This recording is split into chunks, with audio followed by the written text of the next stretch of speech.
എന്റെ മോള രുക്മിണി പാലക്കാട് കോളേജിൽ പഠിക്കായിരുന്നു. ഡിഗ്രി ഇംഗ്ലീഷ് മീഡിയം പഠിത്തം കഴിഞ്ഞു. ഓ സന്തോഷായി.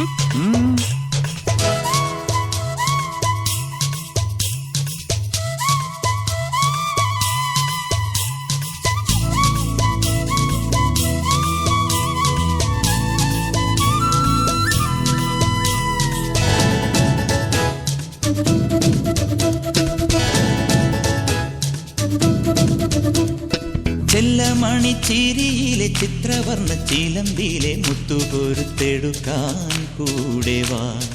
ഉള്ളം തുള്ളി തുളുമ്പുമി കള്ളക്കണ്ണൊരുത്തന്റെ കണ്ണു കൊത്തി കളിക്കാൻ കൂടെ വാ. കണ്ണാടി ചില്ലത്ത പെണ്ണാളല്ലേ, മുന്നാഴി മുല്ലപ്പൂ മുട്ടാണല്ലേ,